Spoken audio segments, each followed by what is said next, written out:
ما يحصل في القبر من الفتنة والزغطة والروع۔ انسان جب قبر میں جاتا ہے تو وہاں پہ جو اس کو خوف ملتا ہے فرشتوں کے آنے پر اور زغطہ قبر پیش آتا ہے، اس پر بھی اللہ گناہ معاف فرما دیتے ہیں۔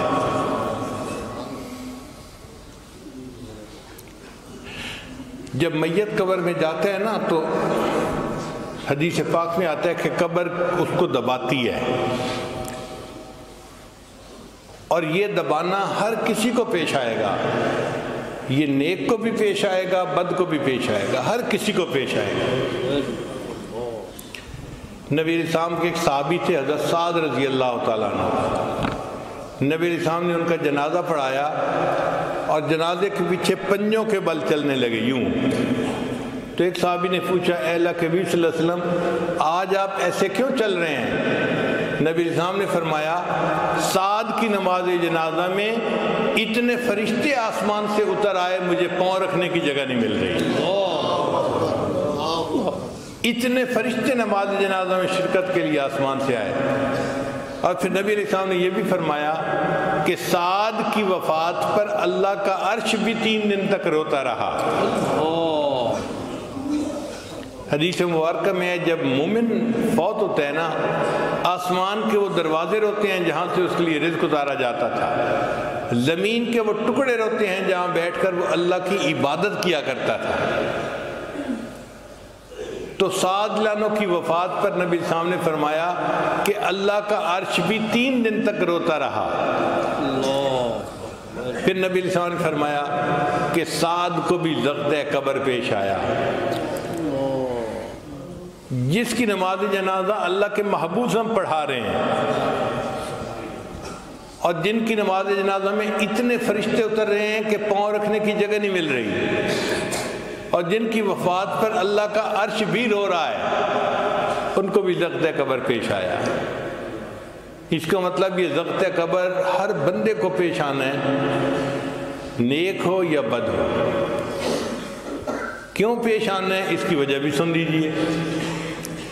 آپ ریسٹورنٹ پہ جاتے ہیں، بھئی مجھے چائے پلا دو، تو آپ کو 5 روپیہ اس کا بل دینا پڑتا ہے۔ پھر آپ کہتے ہیں نہیں اس کے ساتھ ذرا 2-4 کباب بھی لے آؤ، تو اب بل جو ہے وہ 100-200 روپے ہو جائے گا۔ آپ کہتے ہیں نہیں یار مجھے بھوک لگی ہے، کھانا کھانا ہے، اب ہزاروں میں بل چلا جائے گا۔ جتنا کھانا بڑھتا گیا اتنا ہی اس کی پرائس بڑھتی گئی۔ ہم دنیا میں جو جائز لذتیں لیتے ہیں نا، ان جائز لذتوں کی بھی قیمت ہے۔ اب ایک بندے نے عیش کی زندگی گزاری، امیر بندہ تھا، اور ایک بندے نے غربت کی زندگی گزاری۔ اب امیر بندے کو اس کا بل تو پے کرنا پڑے گا نا، تو کیسے کرے گا؟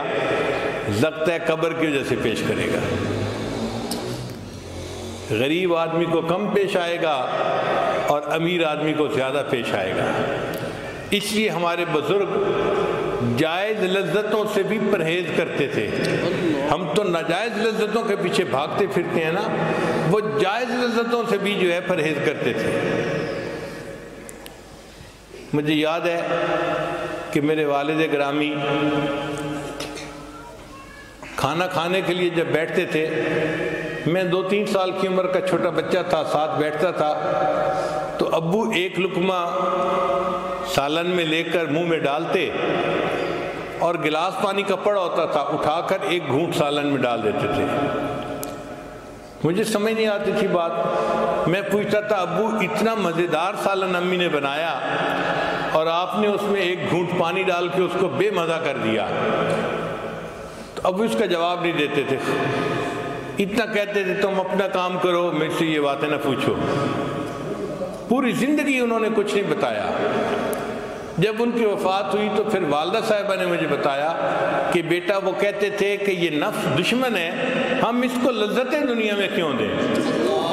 لذیذ کھانا آتا تھا اس کو بے مزہ کر کے کھا لیتے تھے کہ پیٹ بھرنا مقصد ہے، پیٹ تو بھر جائے گا، ہم لذتوں کے پیچھے کیوں پڑے۔ تو ہمارے اکابر جائز لذتوں سے بھی پرہیز کرتے تھے ہم ناجائز لذتوں کے پیچھے پڑتے ہیں۔ ہاں ایک بات اور ہے کہ ضبط قبر تو مومن کو بھی پیش آئے گا اور کافر کو بھی پیش آئے گا، مگر دونوں میں زمین آسمان کا فرق ہے۔ جو کافر کو پیش آئے گا وہ قبر کی دیواریں اس کو دبائیں گی حتیٰ کہ ایک طرف کی پسلیاں دوسری طرف چلی جائیں گی، اس کی ہڈیاں ٹوٹیں گی، اس کو تکلیف ہوگی۔ اور مومن کو جو ضبط قبر پیش آئے گا وہ تکلیف کا باعث نہیں ہوگا، وہ ایسا ہی ہے جیسے آپ کے سر میں درد ہو تو آپ بیٹے کو بلا کے کہتے ہیں بیٹا ذرا سر دبا دو۔ اب بیٹے کے سر دبانے سے آپ کو تکلیف ہو رہی ہوتی ہے، راحت مل رہی ہوتی ہے، بیٹا تھوڑی دیر اور دبا دو، بیٹا ذرا میرے پاؤں میں درد ہو رہا ہے انہیں بھی دبا دو۔ تو ہم جسم جو دباتے ہیں وہ راحت کا سبب بنتا ہے، تو مومن کو ضبط قبر تو پیش آئے گا، اس کے لیے وہ تکلیف کا باعث نہیں بنے گا، راحت کا باعث بن جائے گا، مگر اس کے بدلے اللہ اس کے گناہوں کو معاف فرما دیں گے۔ رحمت اللہ و عفوہ و مغفرتہ بلا سبب من العباد۔ قیامت کے دن اللہ تعالیٰ محض اپنے فضل اور اپنی رحمت سے اپنے بندوں کے گناہوں کو معاف فرما دیں گے۔ بندوں کا کوئی عمل نہیں ہوگا، اللہ کی رحمت کا اظہار ہوگا۔ چنانچہ مفسرین نے لکھا ہے قیامت کے دن نیک لوگ شفاعت کریں گے، شہداء کریں گے، صالحین کریں گے، انبیاء کریں گے، سید الانبیاء کریں گے، سب جب شفاعت کر چکیں گے، جنتی سارے کے سارے جس کی چاہیں گے شفاعت کریں گے، ایک ایسا وقت آئے گا کہ کوئی شفاعت کرنے والا نہیں ہوگا۔ اللہ فرمائیں گے ہر شفاعت کرنے والے نے شفاعت کی اور اپنی رحمت کا اظہار کیا، اب میں پروردگار اپنی رحمت کا اظہار کرتا ہوں۔ اللہ تعالیٰ جہنم میں سے لوگوں کی 3 لپیں بھریں گے اور ان کو اللہ تعالیٰ جہنم سے نکال کے جنت عطا فرما دیں گے۔ لپ کہتے ہیں یہ جو دونوں ہاتھ یوں بھرتے ہیں نا، اب آپ دیکھیں کہ اگر گندم کے دانے ہوں اور میں یوں دونوں لپ بھروں تو وہ سینکڑوں میں نہیں ہوں گے، ہزاروں میں اس لپ میں آ جائیں گے دانے۔ تو اگر ایک چھوٹا سا بندہ اس کی لپ میں ہزاروں دانے آ جاتے ہیں تو سوچئے اللہ کی عظمت کو، اور یہ بھی سوچئے کہ اللہ کی لپ میں کتنے بندے آئیں گے۔ خربوں خرب لوگ ہوں گے، خربوں خرب لوگ ہوں گے جو اللہ لپ بھریں گے اور ان کو جنت عطا فرما دیں گے۔ حدیث مبارکہ میں ہے کہ نبی علیہ السلام تشریف فرما تھے اور اللہ تعالیٰ سے رحمت کی دعا فرما رہے تھے، اور ابوبکر صدیق عنہ نبی علیہ السلام کی خدمت میں گزارش کر رہے تھے، اے اللہ کے حبیب صلی اللہ علیہ وسلم آپ رحمت کی دعا کیجئے تاکہ اللہ تعالیٰ آپ کی امت پر مزید رحمت فرما دے۔ جب اللہ کے حبیب صلی اللہ علیہ وسلم نے خوب آہوزاری فرمائی تو اللہ تعالیٰ نے فرمایا اے میرے محبوب، میں قیامت کے دن ایک لپ بھر کر جہنمیوں کی نکالوں گا اور ان کو جنت عطا فرما دوں گا۔ عمر لانو بڑے خوش ہو گئے۔ ابوبکر صدیق لانو نے پھر عرض کیا اے اللہ کے حبیب صلی اللہ علیہ وسلم پھر دعا کیجئے۔ عمر لانو کہنے لگے ابو بکر آپ کو پتہ ہے کہ اللہ کی لپ کتنی بڑی ہوگی؟ تو ابوبکر صدیق نے جواب دیا عمر اگر اور بھی لوگوں کا فائدہ ہو جاتا ہے تو تمہارا نقصان کیا ہے؟ یہ رحمت کا وقت ہے، اللہ کی رحمت متوجہ ہے، محبوب صلی اللہ علیہ وسلم کو دعا کرنے دو۔ چنانچہ ابوبکر صدیق عنہ کے کہنے پہ نبی صاحب نے اور دعا مانگی، اللہ نے 2 لپیں بھر کر نکالنے کا وعدہ فرما دیا۔ پھر ابوبکر صدیق نے پھر عرض کیا اے اللہ کے وسلم اور دعا مانگیے۔ اللہ نے رحمت فرمائی، وعدہ فرمایا میرے محبوب میں 3 لپیں بھر کر لوگوں کی نکالوں گا اور ان کو جنت عطا کر دوں گا۔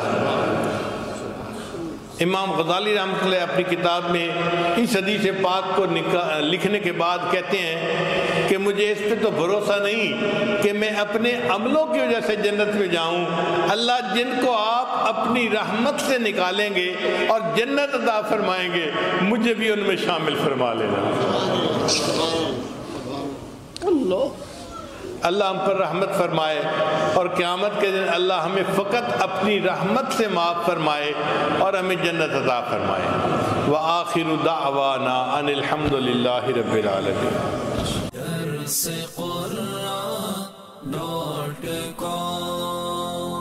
www.darsequran.com